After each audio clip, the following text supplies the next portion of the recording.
विरासत से तय नहीं होंगे सियासत के फैसले, उड़ान तय करेगी आसमान किसका होगा। इसीलिए स्टूडेंट्स बोलता हूँ, पढ़ो सीखो और समझदार बनो ताकि कामयाब हो। स्टूडेंट्स आपके अंदर अगर है हौसला, है जुनून, है पागलपन कि इस बार वर्दी हमारे बदन पर माँ बाप की फिक्र को फक्र में बदलना है, तो आइए आप सभी का इम्पोर्टेंट कोचिंग सेंटर में तहे दिल से इस्तकबाल करता हूँ।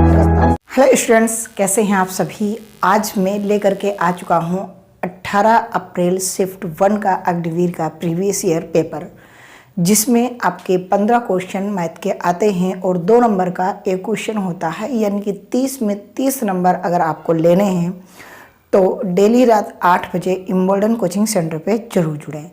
आपको history theory with previous year question अगर आपको करने हैं, पढ़ना है, अच्छे से नोट्स बनाना है, शिद्दत से आपको पढ़ाई करनी है, तो आप ज़रूर दोपहर 3 बजे जुड़े। दोपहर 3 बजे आपके लिए हिस्ट्री की क्लास और रात 9 बजे आपके लिए मैथ की क्लास होती है इम्पोर्टेंट कोचिंग सेंटर में। तो स्टूडेंट्स, आप चैनल पर नए हैं तो चैनल को सब्सक्राइब कर लेना, क्लास को लाइक करके अपने दोस्तों को शेयर करना बिल्कुल ना भूलें, क्योंकि इसी से हमारा मोटिवेशन बढ़ेगा। तो आइए आज का क्वेश्चन आपकी स्क्रीन पर 300 का 48% है। तो अब जाहिर सी बात है, अब 300 लिखोगे और 48%, जब भी परसेंट हटता है बटे में 100 आता है। बटे में 100 आने पर क्या है, ये 2 जीरो कैंसिल हो गए। आपका आंसर आ जाएगा 3 24 और 3 चौके 12 2 14, यानी कि 144 के बराबर है। जो आपका आंसर हो जाएगा वो आंसर आ जाएगा 144। ठीक है, नेक्स्ट क्वेश्चन देखिएगा क्या कह रहा है। बहुत ही बेहतरीन सवाल है। ठीक है, क्या कह रहा है, सवाल कह रहा है एक धावक 30 सेकंड में 300 मीटर की दूरी तय करता है, किलोमीटर प्रति घंटा में उसकी चाल ज्ञात कीजिए। ध्यान रखना, चाल में, ठीक है, चाल में सदैव 5/18 का तभी गुणा करेंगे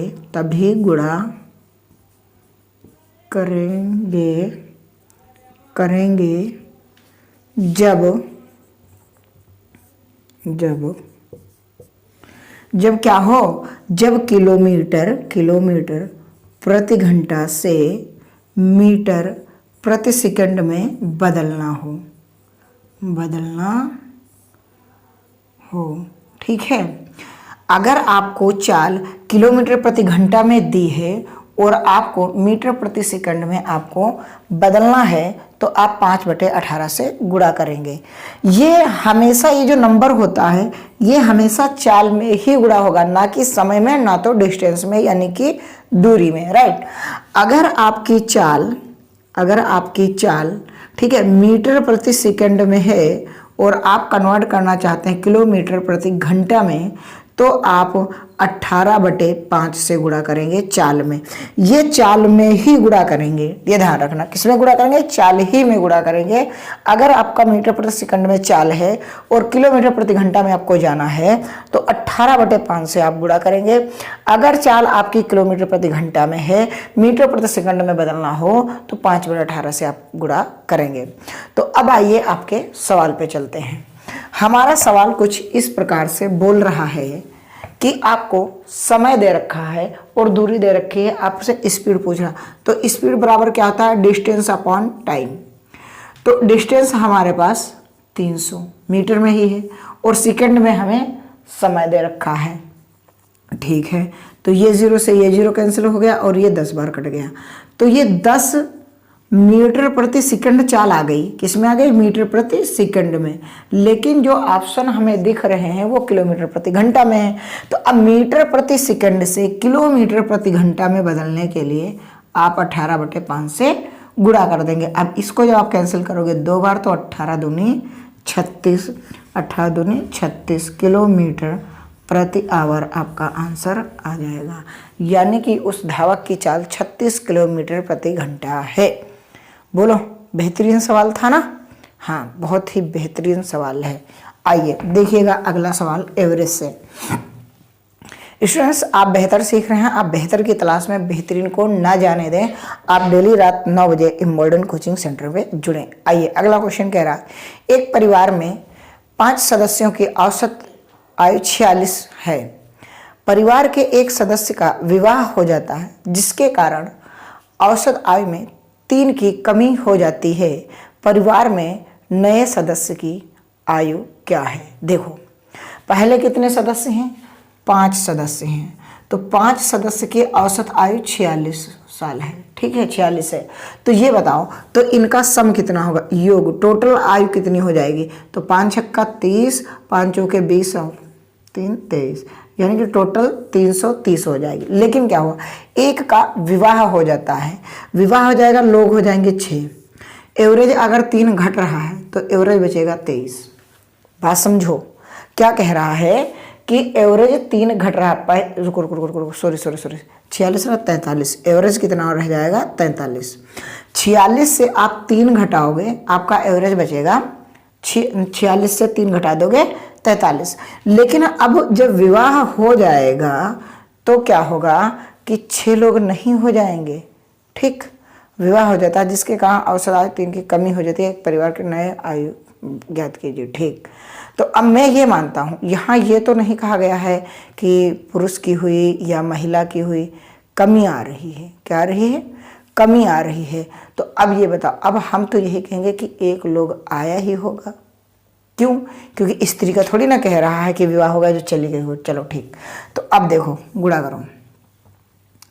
6 तियां 18, 6 चौक 24 और 1 25, यानी कि 258, यानी कि 258 पूरा अब है और पहले था 230। तो अब बताइए, 230 में से घटाओगे या 258 में से? 258 में से 230 घटा दो, आपका 28 वर्ष आंसर आ गया। कितना आ गया? 28 वर्ष। हमने कुछ नहीं किया, 5 का था एवरेज, तो उसका हमने टोटल योग निकाला, यानी 5 से इसमें गुणा कर दोगे, योग आ गया। 6 अब हो गए, जब विवाह हो गया, 6 लोग हो गए परिवार में, तो क्या हुआ? 43 बचा, यानी कि 3 एवरेज कम हो गया। तो जो 3 एवरेज कम हुआ वो 46 से कम होकर के 43 बचा। 6 की इसमें गुणा कर दी, अब हो गया आपका टोटल आयु 258। तो 258 में से 230 घटा देंगे, आपको जो आने वाला बंदा होगा, जो परिवार में शामिल होगा, वो कितने का है? 28 का। कितना का? 28 का। नेक्स्ट सवाल बहुत ही बेहतरीन सवाल है। क्या है? एवरेज से ही है, देखना क्या कह रहा है। कह रहा है, यदि 8 व्यक्तियों में से 65 किलोग्राम वजन वाले व्यक्ति के स्थान पर कोई नया व्यक्ति आ जाता है, तो उसका औसत वजन 2.5 किलोग्राम 2.5 किलोग्राम बढ़ जाता है। तो नए व्यक्ति का वजन बताइए। अच्छा, ये बताओ, शुरू में 8 जो व्यक्ति हैं उनका तो एवरेज 65 है। बताओ, ये तो 65 है। ठीक, तो ये जो बढ़ेगा तो एवरेज किसका बढ़ेगा? अभी 8 लोगों का। क्यों? क्योंकि वो इतना ज़्यादा ही लेकर के आएगा। तो 8 लोगों का अगर बढ़ेगा तो 8 गुणे 2.5 को हम लिख लें 5/2। ठीक, तो देख पा रहे होंगे ये आ गया 20। कितना आ गया? 20, यानी कि 20 ये एवरेज बढ़ गया आपका, जब ये इतने किलोग्राम से वजन बढ़ा। तो जो नया व्यक्ति आया है वो कितना हो जाएगा? 65 + 20 बराबर 85 वर्ष का। 85 किलोग्राम का नया व्यक्ति समूह में आया है उन व्यक्तियों के में। ठीक है, जो 85 किलोग्राम का व्यक्ति है वो इसमें क्या हुआ है? आके जुड़ा हुआ है। राइट, मैंने कुछ नहीं किया, ये इतना बढ़ रहा था। पहले 8 व्यक्तियों का जो औसत था वो 65 था। हमने कहा कि 8 व्यक्ति का 65 है, जब एक नया व्यक्ति इंक्लूड हो रहा है, जब जुड़ रहा है आकर के एक के जाने के बाद, तो 8 ही लोग तब भी तो हैं, और बढ़ा कितना? इतना। तो जो बढ़ा 20 वर्ष, तो इसी में तो बढ़ा 20, बात खत्म। रिप्लेसमेंट का खेल था। आइए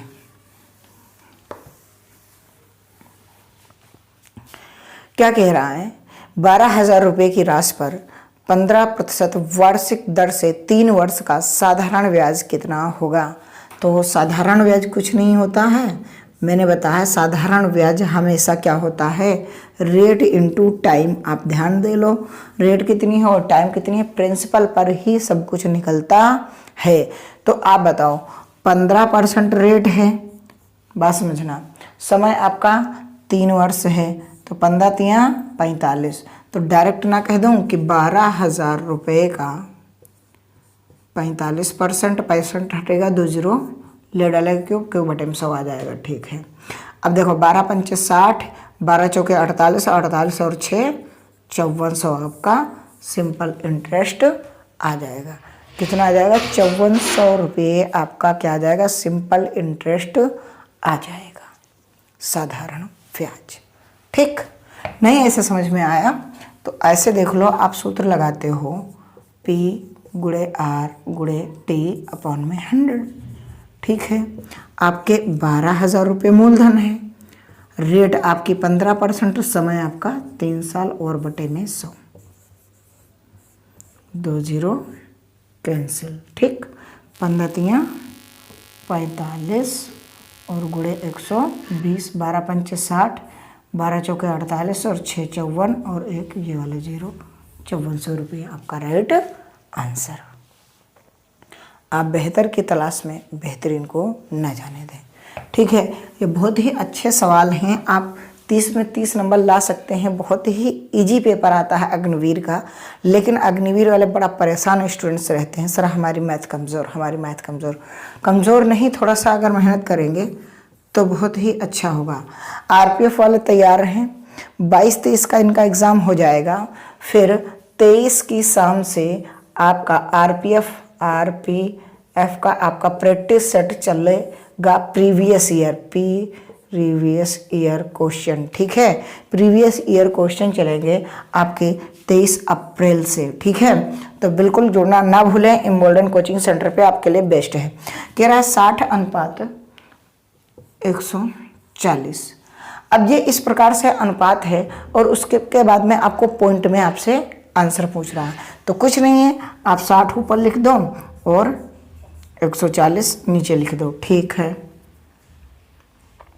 नीचे लिख दो, 0 से 0 कैंसिल हो गया, 2 से ये 3 बार कट गया, ये 7 बार कट गया, तो देखो 3/7। अगर आप यहाँ देखो, अगर 3 में क्या जा रहा, नहीं जा रहा, तो 0 लगा के दशमलव लगाया, 30 हो गया।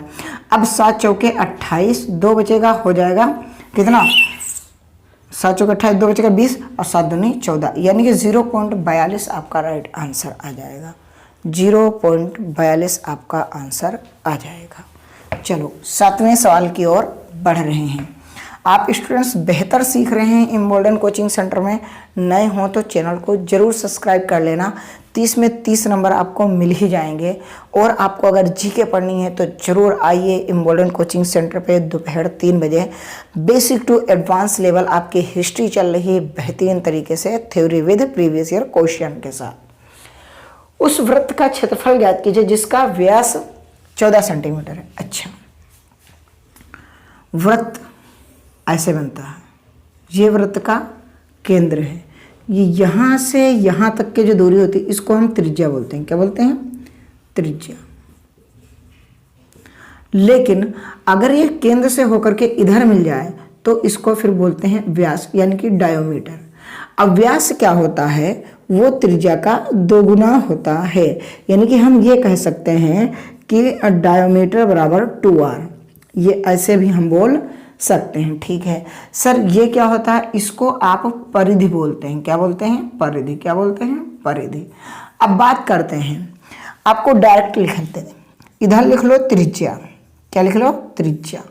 इधर लिख लो परिधि, परिधि या परिमाप, या परिमाप भी कभी कभी बोल देता है। और इधर लिख लो क्षेत्रफल। ठीक, अगर आपका क्या, अगर आपकी त्रिज्या 7 है तो आपका परिधि कितनी होगी 44 और क्षेत्रफल 154, डायरेक्ट 154। ठीक है, अगर त्रिज्या आपकी 7 है तो इसको 2 गुना कर दो, ये 88 और ये 4 गुना कर दो, 4 चौके 16, 4 पंचे 20, 21 और 4 एकड़ना 4 और 2 6, यानी कि 216। ये त्रिज्या 14 हो गई। अगर त्रिज्या 21 करोगे यानी 3 गुना, तो इसका 3 गुना करो, फिर 3 चौके 12, 3 चौके 12 1 13, 132 हो गया। तो इसका 9 गुना करोगे, कितना 9 गुना। तो क्यों? क्योंकि 3 यहाँ 3 गुना किया तो इसका क्षेत्रफल में स्क्वायर करते हैं। तो 3 छाक 18, 9 छाक 54 और 9 कम 9 9 5 14 के 4 हाथ से लाए, फिर 1 और 9 छाक 54, 54 1 55। ये आपका आंसर आ जाएगा क्षेत्रफल अगर 21 त्रिज्या होगी। तो आइए फिर इसका हम सवाल करते हैं वृत्त का। तो वृत्त का जो क्षेत्रफल होता है वो होता है, वृत्त का क्षेत्रफल जो होता है वो होता है पाई आर स्क्वायर। अब पाई का मान आप 22/7 जानते ही हो। आर कितनी है 7, फिर 2 बार क्यों? क्योंकि ये देखो आर का स्क्वायर है, इसलिए ये 2 बार गुणे में लिखा गया। तो 7 से 7 कट गया और देखो 7 दूनी 14, 7 दूनी 14 1 15, देखो आ गया कितना 154 क्षेत्रफल। सर 616 है, तो मैंने कहा था त्रिज्या अगर आप r बराबर 14 ले लो, r बराबर 14 ले लो, तो देखो 22/7 गुणे 14 गुणे 14, तो 7 दूनी 14, 14 दूनी 28, देखो यहाँ से कह लो 44 गुणे 14, 14 चौके 56 हासिल आए 5, है ना, और 14 चौके 56 और 5 61, आ गया 216। तो क्या होता है, अगर आपकी त्रिज्या 7 है तो परिमाप 44, क्षेत्रफल 154। अगर आपकी त्रिज्या 14 है तो डायरेक्ट आपका परिमाप 88 और क्षेत्रफल क्या होगा 616। ये क्या होता है, ये अगर गुना होगा जितने, ये इसका उतना ही स्क्वायर में चलेगा और ये उसका गुणा हो जाएगा, गुना। ठीक, यानी कि ये 2 गुना किया तो इसका भी 2 गुना किया और इसका 4 गुना किया। इसका आपने 3 गुना किया तो इसका भी 3 गुना आपने किया और इसका क्या आपने किया 9 गुना। क्यों? क्योंकि स्क्वायर में। सर ये परिधि कैसे 22 आई थी, 44 आई थी, ये भी तो बता दो। ठीक है, तो आपका आंसर ये वाला सही है, बिल्कुल राइट आंसर है 154। ठीक है, क्योंकि त्रिज्या आपने 7 मानी है। क्योंकि आपको व्यास दे रखा है 14, तो व्यास अगर आपको 14 दे रखा है तो जब भी आप त्रिज्या निकालोगे तो ये होता है व्यास बटे 2, व्यास बटे 2। तो व्यास था 14, 2 से आप भाग करोगे आपकी त्रिज्या आ जाएगी 7, इसीलिए हमने यहाँ त्रिज्या 7 ली है। ठीक है जी, आगे क्या सर परिमाप वाली बात बता दो। हमने कहा आओ परिमाप वाले सीख लो। देखो भाई, आप परिमाप क्या मतलब होता है कि वृत्त की परिधि, वृत्त की परिधि क्या होता है 2 पाई आर, 2 पाई आर यानी 2 गुणे 22/7 और गुणे 7। क्यों? त्रिज्या आपने 7 ली, तो ये काट दो, आपकी कितनी आ गई 44। सर त्रिज्या 14 लेबा, हम कह ले लो। तो जब 14 लोगे तो देखो 14 लिखो तो 7 दूनी 14, तो 22 दूनी 44 दूनी 88। ठीक, आगे आप त्रिज्या 21 ले लो। अगर आप रेडियस 21 ले रहे हो तो 2 पाई आर होता है, तो 2 गुणे 22/7 और गुणे 21, तो 7 त्रिक 21, 44 गुणे 3, 3 चौके 12, 3 चौके 12 1 13, 132 ये आ गया। ठीक, तो ये आप इस तरीके से आप अपने आप भी टेबल बना सकते हैं कि अगर त्रिज्या पूछ लेगा, अगर वृत्त की त्रिज्या 2 गुनी की जाए तो परिमाप में क्या होगा, तो परिमाप 4 गुना हो जाएगा। अगर वृत्त की त्रिज्या 3 गुनी होगी तो उसका क्षेत्रफल क्या होगा, उसका क्षेत्रफल 9 गुना होगा। अगर त्रिज्या 4 गुनी होगी तो क्षेत्रफल 16 गुना होगा। अगर त्रिज्या 2 गुनी हुई और परिमाप पूछ रहे तो परिमाप भी 2 गुना ही होगा। राइट, तो ये आपको ऑफिशियली याद रखने वाली चीज़ें हैं, नोट डाउन करें। आप बेहतर की तलाश में बेहतरीन को ना जाने दें। जो एक्सप्लेन करने वाला होगा वो जरूर करेंगे। आप आरपीएफ के लिए तैयार रहना, उस पर लेवल अच्छा खासा आता है। यह अग्निवीर तो बहुत लो है, उसमें पढ़ाने में बहुत आनंद आएगा, ठीक है। इसमें तो कुछ भी नहीं आता आनंद, बिल्कुल कक्षा 1-2 वाले सवाल हैं, ठीक है। आइए आगे बढ़ते हैं। अगला हमारा सवाल कह रहा है कि x + y = 6 और x × y = 8 हो तो x का मान ज्ञात कीजिए, जहां x जो है क्या है, बड़ा है y से, है ना, ग्रेटर देन।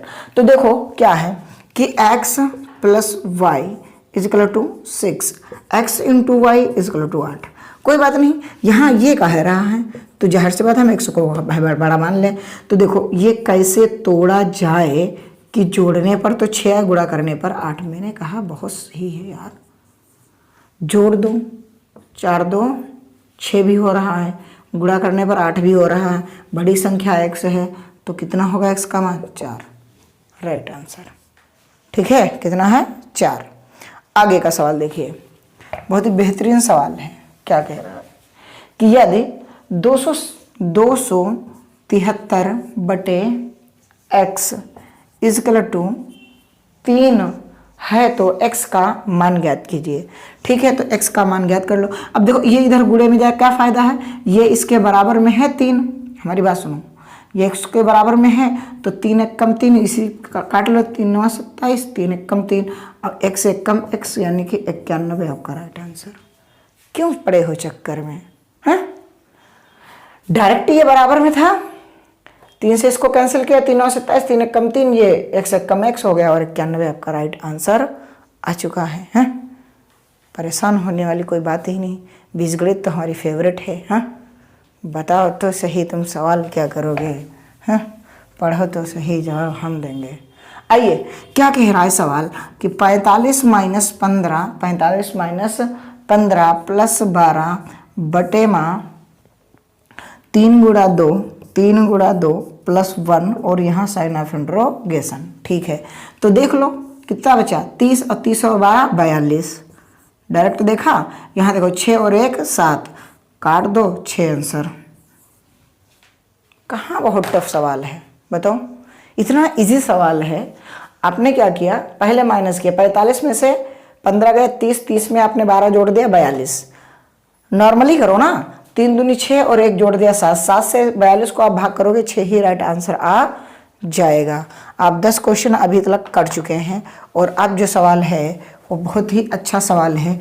इसका आपको क्या है, स्क्रीन पर सवाल नहीं दिखेगा, हम डायरेक्ट यहाँ लिख के दिखा रहे हैं कि 2x cube minus 3y square comma 4x cube minus 3y square comma 6x cube plus 3y square लिखा है। का योग ज्ञात कीजिए, का योग ज्ञात कीजिए, का योग ज्ञात कीजिए। और आपके पास ऑप्शन भी है, ऑप्शन क्या करेंगे देख करके डॉक्टर साहब बता देते हैं। ये है, अब इसमें क्या होता है, बीजगणित लिख लो लिख लो लिख लो,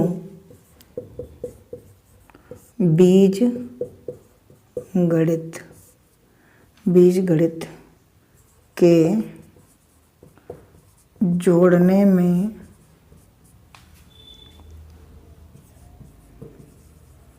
संख्याएं जुड़ती हैं, घातें समान ही रहती हैं।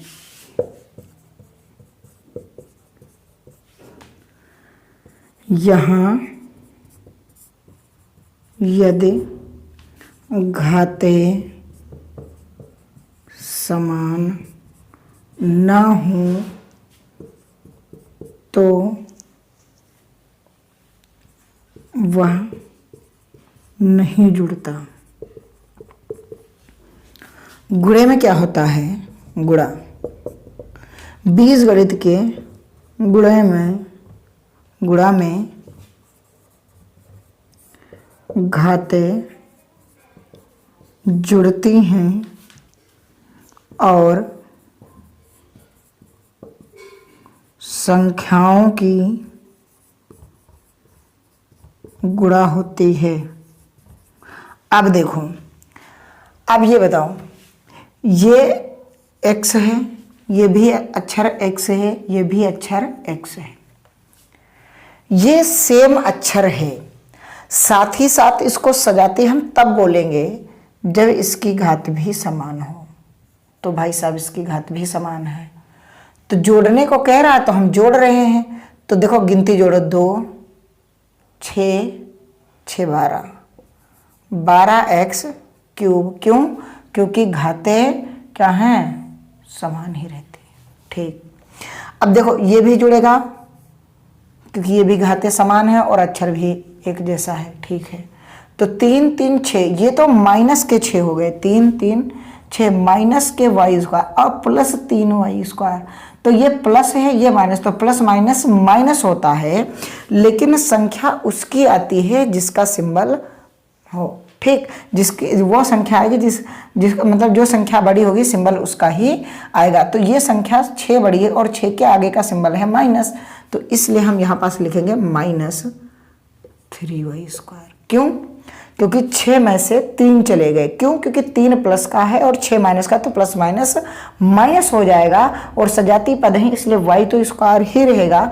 लेकिन क्या होगा, ये वाला माइनस का सिंबल है तो जो संख्या बड़ी होगी उसी का सिंबल आएगा। ठीक, तो अब ओवरऑल आप देख रहे हैं, इसका ऑप्शन आप ऐसे लिख सकते हैं कि 3 आप कॉमन ले लें, यहाँ बचेगा 4x³ माइनस y स्क्वायर, क्योंकि 3 बाहर आ गए। यही आपका राइट आंसर है। ऑप्शन में ऑप्शन नहीं दिया, लेकिन मैंने थ्योरी समझा दी है।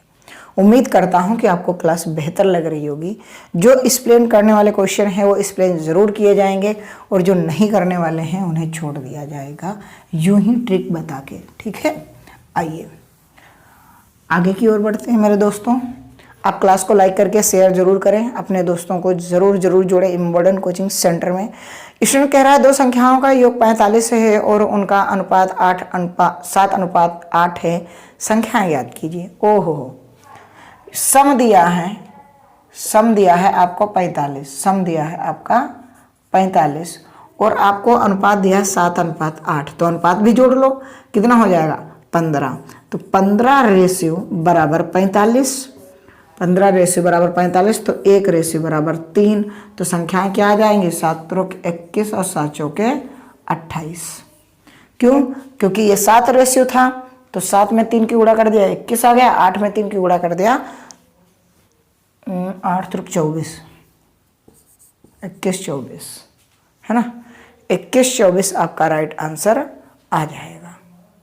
ठीक है, अगला क्वेश्चन बहुत ही इम्पोर्टेंट है। आपको सवाल दिख रहा होगा लेकिन डायग्राम हम इसी पे बनाएंगे। देखो,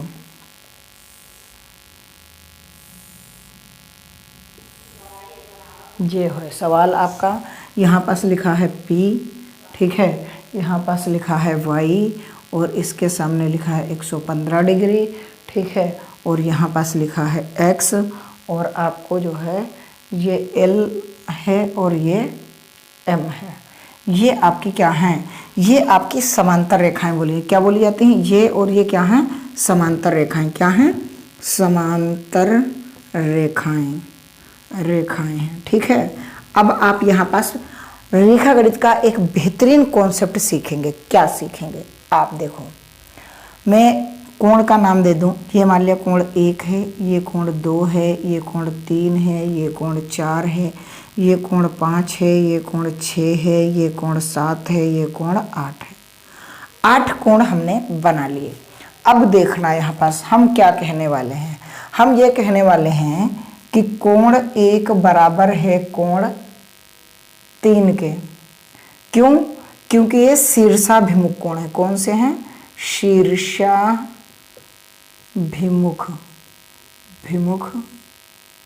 कोण। ये वाला कोण जो होगा 1, ये इस y वाले के बराबर होगा। ठीक है, क्यों? क्योंकि शीर्षाभिमुख कोण है। ऐसे हम कहेंगे कि कोण 2 बराबर कोण 4 के। क्यों? क्योंकि शीर्षाभिमुख कोण हैं। ठीक, ऐसे ही हम कहेंगे कि कोण 5 बराबर कोण 7 के, क्यों? क्योंकि शीर्षाभिमुख कोण है। ऐसे हम कहेंगे कोण 6 बराबर कोण 8, क्यों? क्योंकि ये और ये शीर्षाभिमुख कोण हैं। ठीक है सर जी, ये बात तो बहुत अच्छी बता दी। और सर कुछ है? हमने कहा हाँ, इसमें बहुत से क्वेश्चन बनते हैं। आइए देखो, अब क्या होता है, एक शब्द होता है एकांतर कोण। एकांतर वो होता है जहाँ पास आपको ऐसे जेड बना हुआ दिखाई दे। तो देखो, मैं ये कह सकता हूँ कि कोण 4 और कोण 5 एकांतर कोण है, यानी आपस में बराबर होंगे। अब ऐसे देख लो, तो कोण बी कोण ये वाला, यानी कि 3 कोण 3 कोण 6 के एकांतर होगा। क्या होगा?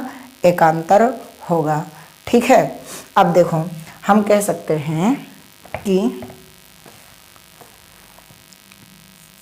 कोण 3 बराबर कोण 6 क्या है? एकांतर कोण है। क्या है? एकांतर कोण है। ठीक है सर जी। और क्या है? कोण 4 बराबर कोण 5, ये भी क्या है? एकांतर कोण है। सर जी और भी कुछ हो सकता है? हमने कहा हाँ, मैंने कहा कि कोण 4 और प्लस कोण 6 बराबर 180 डिग्री के होंगे। क्यों? अंतः अभिमुख कोण है। क्या है? अंतः अभिमुख अंतः अभिमुख हैं। तो ऐसे ही हम कह सकते हैं कि कोण 3 प्लस कोण 5 बराबर 180 डिग्री। सर जी और भी कुछ हो सकता है? मैंने कहा हाँ हो सकता है। कहीं क्या हो सकता है? हमने कहा ये वाला कोण देख रहे हो, कोण ये देख रहे हो, तो मैं ये कहूँगा कि कोण 1 बराबर कोण 6 बराबर ये क्या है? संगत कोण है। क्या है? संगत कोण है। क्या है? संगत कोण। ऐसे मैं कह सकता हूँ कि कोण 2 बराबर कोण 5, ये भी संगत कोण है। मैंने कहा कि कोण 4 बराबर कोण 7, ये भी संगत कोण है। मैंने कहा कोण 3 बराबर कोण 8, यानी कि ये वाला कोण इसके बराबर होगा, ये वाला कोण इसके बराबर होगा, ये वाला कोण इसके बराबर होगा, ये कोण इसके बराबर होगा। तो अब आप बताइए, कितना बेहतरीन लाजवाब सवाल है आपका। और अब आपको सवाल मैं पढ़ाऊंगा, पहले ये आप बिल्कुल लिख लें, आराम से शिद्दत से नोट डाउन कर लें, फिर आपको ये सवाल मैं करा रहा हूँ। चलो लिख लीजिए, फटाक से आप लिख लीजिए। ठीक, मिटा दें ये सब, मिटा दें इधर वाला, अगर आपने लिख लिया हो। नहीं लिखा है तो स्क्रीनशॉट कर ले लें, मैं मिटा रहा हूँ। ठीक, अब देखो ये मेरा मामला है। क्या है? आपसे कह रहा है सवाल, इसे मिटा दो। ठीक, अब देखो आपसे सवाल कह रहा है, दी गई आकृति में तिर्यक रेखा P रेखा M को प्रच्छेदित करती, समांतर रेखा M को प्रच्छेदित करती है X का पूरक। ठीक, कल मैंने कहा था कि θ1 प्लस θ2 बराबर होता है 90 डिग्री, यानी कि ये होते हैं पूरक कोण। क्या होते हैं? पूरक कोण। ठीक है, और मैंने ये भी बताया था कि θ1 प्लस θ2 इक्वल टू 180 डिग्री, ये होते हैं संपूरक कोण। कौन होते हैं? संपूरक कोण।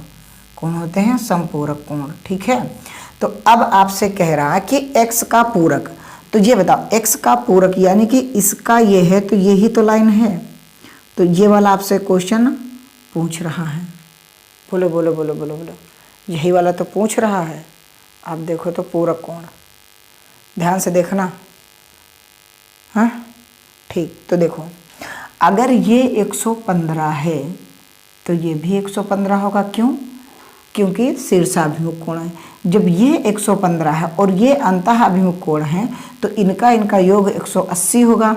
तो 180 में से जब आप 15 घटा दोगे तो आपको कितना प्राप्त हो जाएगा? बताओ। 180 में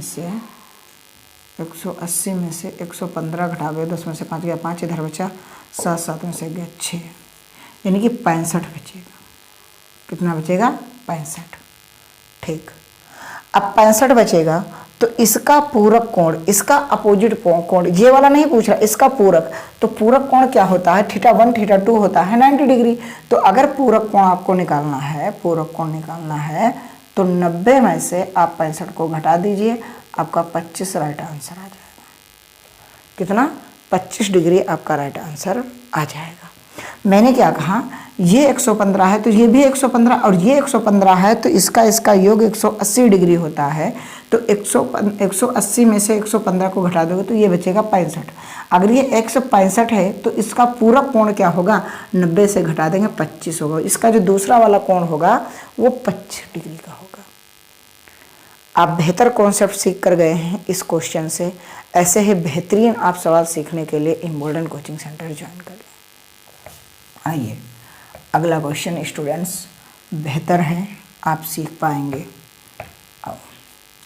क्या कह रहा है, यदि ए और बी मिलकर किसी कार्य को 20 दिनों में तथा 20 दिनों में और बी अकेला 25 दिनों में पूरा कर सकता है तो ओ अकेला उस कार्य को कितने दिनों में करेगा। ठीक, ए प्लस बी कितने दिनों में कर रहे हैं, आप कर रहे हैं 20 दिनों में और ए कर रहा है 25 दिनों में। अगर इनका आप एलसीएम लोगे तो 100 लोगे। ये हम मान लेते हैं कि ये टोटल काम है और ये समय है।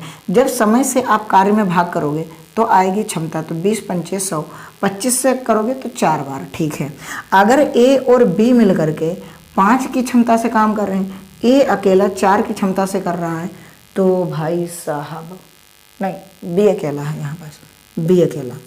ठीक है, तो भाई साहब बी अकेला 4 की क्षमता से कर रहा है तो ए वाला कितना कर रहा होगा, 1 की क्षमता से। तो ए अकेला इस काम को कितने दिन में करेगा, तो ये हो गया 1 की क्षमता से समय निकला है 100 दिन। 100 दिनों में क्या होगा, ये काम हो जाएगा आपका, कौन सा, जो ये बंदा कर रहा है। आइए स्टूडेंट्स आगे बढ़ते हैं लास्ट सवाल की और बढ़ रहे हैं। लास्ट सवाल हमारा कह रहा है, ऑप्शन न तो वहाँ पास दिखेंगे न तो हम देने वाले हैं। सवाल बहुत ही इम्पोर्टेंट है, जोड़ने का सवाल है, माइनस है, -0.36। अब देखो ये प्लस ये माइनस, प्लस माइनस माइनस हो जाएगा तो इस 36 0 पॉइंट है ना, तो 0.36 यहाँ 0.37। अगर 37 में 36 चलेंगे तो 1 बचेगा, लेकिन किधर वाला 0.1, यानी कि 0.25 प्लस 0.01 बचेगा। क्यों, क्योंकि 7 में से 6 गया, 1 बचा, 3 में से 3 गया, 0 बचा। और ये वाला 1 इसमें हम आकर के इस वाले में जोड़ दे तो ये हो गया 1.01, तो ये आंसर आ जाएगा 1.2626, क्योंकि ये वाला इसमें जुड़ेगा और ये इसमें जुड़ेगा और ये वाला इसमें जुड़ जाएगा, तो 1.26 आपका राइट आंसर आ गया। आप ज़रूर कमेंट बॉक्स में कमेंट करना कि आपको क्लास कैसी लगी। बेहतर लगी हो तो अपने दोस्तों को शेयर कर देना, चैनल पर नए हो तो सब्सक्राइब कर लेना, और हिस्ट्री पढ़नी है तो दोपहर 3 बजे जुड़ना, मैथ की प्रैक्टिस करनी है डेली रात 9 बजे जुड़ना। बिल्कुल ना भूलें, बेहतर की तलाश में बेहतरीन को ना जाने दें। आप इम्बोल्डन कोचिंग सेंटर पे हर वो चीज़ पाएंगे जिससे कि आप एग्ज़ाम क्वालिफाई कर जाएं। मिलते हैं अगली क्लास में, तब तक अपना ख्याल रखना और प्रैक्टिस करते रहें।